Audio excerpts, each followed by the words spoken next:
So I'm a researcher, a storyteller. And I'm going to talk to you today. We're talking about expanding perception. And so I want to talk to you and tell some stories about a piece of my research that fundamentally expanded my perception and really actually changed the way that I live and love and work and parent. And this is where my story starts. When I was a young researcher, doctoral student, my first year I had a research professor who said to us, here's the thing, if you cannot measure it, it does not exist. And I thought he was just sweet talking me. I was like, really? And he's like, absolutely. So you have to understand that I have a bachelor's in social work, a master's in social work, and I was getting my PhD in social work. So my entire academic career was surrounded by people who kind of believed in the life's messy, love it, you know, and I'm more the life's messy, clean it up, organize it, and put it into a bento box. And so to think that I had found my way, to found a career that takes me, you know, really one of the big sayings in social work is lean into the discomfort of the work. And I'm like, you know, knock discomfort upside the head and move it over and get all A's. That was my mantra. So I was very excited about this. And so I thought, you know what, this is the career for me because I am interested in some messy topics, but I want to be able to make them not messy. I want to understand them. I want to hack into these things that I know are important and lay the code out for everyone to see.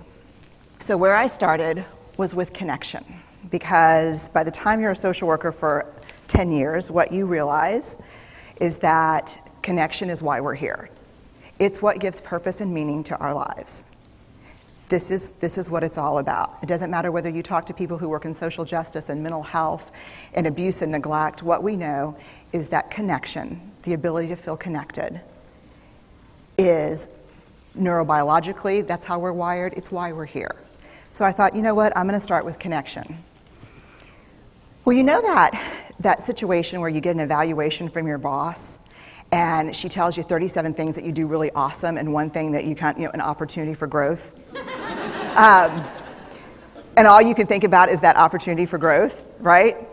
Well, apparently this is the way my work went as well, because when you ask people about love, they tell you about heartbreak. When you ask people about belonging, they'll tell you their most excruciating experiences of being excluded. And when you ask people about connection, the stories they told me were about disconnection. So very quickly, really about 6 weeks into this research, I ran into this unnamed thing that absolutely unraveled connection in a way that I didn't understand or had never seen. And so I pulled back out of the research and thought, I need to figure out what this is. And it turned out to be shame. And shame is really easily understood as the fear of disconnection. Is there something about me that if other people know it or see it, that I won't be worthy of connection? The things I can tell you about it, it's universal. We all have it. The only people who don't experience shame have no capacity for human empathy or connection. No one wants to talk about it, and the less you talk about it, the more you have it. What underpinned this shame, this I'm not good enough, which we all know that feeling, I'm not blank enough, I'm not thin enough, rich enough, beautiful enough, smart enough, promoted enough. The thing that underpinned this was excruciating vulnerability. This idea of, in order for connection to happen, we have to allow ourselves to be seen, really seen. And you know how I feel about vulnerability. I hate vulnerability. And so I thought, this is my chance to beat it back with my measuring stick. I'm going in, I'm going to figure this stuff out, I'm going to spend a year, I'm going to totally deconstruct shame, I'm going to understand how vulnerability works, and I'm going to outsmart it. So I was ready, and I was really excited. As you know, it's not going to turn out well. You know this. So I could tell you a lot about shame, but I'd have to borrow everyone else's time. But here's what I can tell you that it boils down to. And this may be one of the most important things that I've ever learned in the decade of doing this research. My 1 year has turned into 6 years, thousands of stories, hundreds of long interviews, focus groups. At one point, people were sending me journal pages and sending me their stories, thousands of pieces of data, and 6 years. And I kind of got a handle on it. I kind of understood this is what shame is, this is how it works. I wrote a book, I published a theory, but something was not okay. And what it was is that if I roughly took the people I interviewed and divided them into people who really have a sense of worthiness, that's what this comes down to, a sense of worthiness. They have a strong sense of love and belonging. And folks who struggle for it, and folks who are always wondering if they're good enough. There was only one variable that separated the people who have a strong sense of love and belonging and the people who really struggle for it, and that was the people who have a strong sense of love and belonging believe they're worthy of love and belonging. That's it. They believe they're worthy. And to me, the hard part of the one thing that keeps us out of connection is our fear that we're not worthy of connection, was something that personally and professionally I felt like I needed to understand better. So what I did is I took all of the interviews where I saw worthiness, where I saw people living that way, and just looked at those. What do these people have in common? And I have a slight office supply addiction, but that's another talk. So I had a manila notebook, a manila folder, and I had a Sharpie, and I was like, what am I going to call this research? And the first words that came to my mind were wholehearted.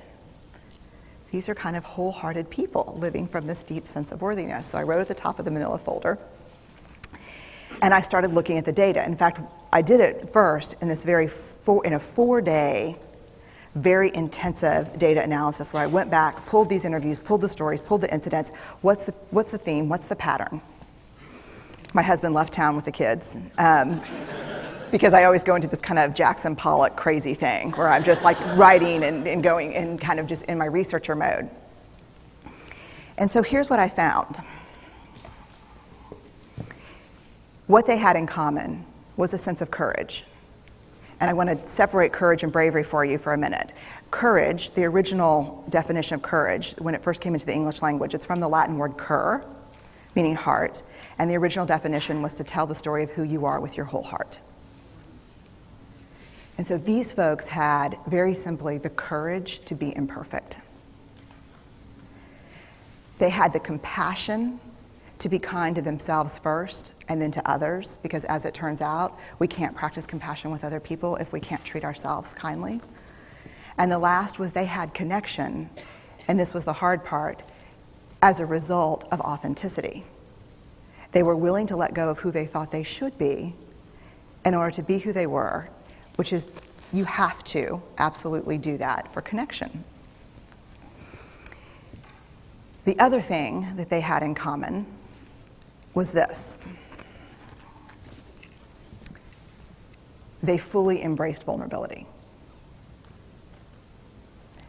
They believed that what made them vulnerable made them beautiful. They didn't talk about vulnerability being comfortable, nor did they really talk about it being excruciating, as I had heard earlier in the shame interviewing. They just talked about it being necessary. They talked about the willingness to say, I love you first. The willingness to do something where there are no guarantees. The willingness to breathe through waiting for the doctor to call after your mammogram. The willing to invest in a relationship that may or may not work out.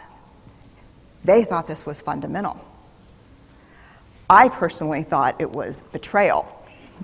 I could not believe I had pledged allegiance to research, where our job, the definition of research is to control and predict, to study phenomenon for the explicit reason to control and predict. And now my mission to control and predict had turned up the answer that the way to live is with vulnerability and to stop controlling and predicting. And so then I went back into the research and spent the next couple of years really trying to understand what they, the wholehearted, what the choices they were making, and what are we doing with vulnerability? Why do we struggle with it so much? Am I alone in struggling with vulnerability? No. So this is what I learned. We numb vulnerability. When we're waiting for the call, it was funny, I sent something out on Twitter and on Facebook that says, how would you define vulnerability? What makes you feel vulnerable? And within an hour and a half, I had 150 responses. Because I wanted to know, what's out there. Having to ask my husband for help because I'm sick and we're newly married. Being turned down, asking someone out. Waiting for the doctor to call back. Getting laid off, laying off people. This is the world we live in. We live in a vulnerable world. And one of the ways we deal with it is we numb vulnerability. And I think there's evidence, and it's not the only reason this evidence exists, but I think that it's a huge cause. We are the most in debt, obese, addicted, and medicated adult cohort in US history. The problem is, and I learned this from the research, that you cannot selectively numb emotion. You can't say, here's the bad stuff. Here's vulnerability, here's grief, here's shame, here's fear, here's disappointment. I don't want to feel these. I'm going to have a couple of beers and a banana nut muffin. I don't want to feel these. And I know that's knowing laughter. I hack into your lives for a living. I know that's, God. You can't numb those hard feelings without numbing the other affects or emotions. You cannot selectively numb. So when we numb those, we numb joy. We numb gratitude. We numb happiness. And then we are miserable and we are looking for purpose and meaning. And then we feel vulnerable. So then we have a couple of beers and a banana nut muffin. And it becomes this dangerous cycle. One of the things that I think that we need to think about is why and how we numb. And it doesn't just have to be addiction. The other thing we do is we make everything that's uncertain certain. Religion has gone from a belief in faith and mystery to certainty. I'm right, you're wrong, shut up. That's it. Just certain. The more afraid we are, the more vulnerable we are, the more afraid we are. This is what politics looks like today. There's no discourse anymore. There's no conversation. There's just blame. You know how blame is described in the research? A way to discharge pain and discomfort. We perfect. If there's anyone who wants their life to look like this, it would be me. But it doesn't work, because what we do is we take fat from our butts and put it in our cheeks. Which just, I hope in 100 years people will look back and go, wow. And we perfect, most dangerously, our children. Let me tell you what we think about children. They're hardwired for struggle when they get here. When you hold those perfect little babies in your hand, our job is not to say, look at her, she's perfect. My job is just to keep her perfect, make sure she makes the tennis team by 5th grade and Yale by 7th grade. That's not our job. Our job is to look and say, you know what? You're imperfect and you're wired for struggle, but you are worthy of love and belonging. That's our job. Show me a generation of kids raised like that and we'll end the problems I think that we see today. We pretend that what we do doesn't have an effect on people. We do that in our personal lives. We do that corporate, whether it's a bailout, an oil spill, a recall. We pretend like what we're doing doesn't have a huge impact on other people. I would say to companies, this is not our first rodeo, people. We just need you to be authentic and real and say, we're sorry, we'll fix it. But there's another way, and I'll leave you with this. This is what I have found. To let ourselves be seen, deeply seen, vulnerably seen. To love with our whole hearts, even though there's no guarantee. And that's really hard, and I can tell you as a parent, that's excruciatingly difficult.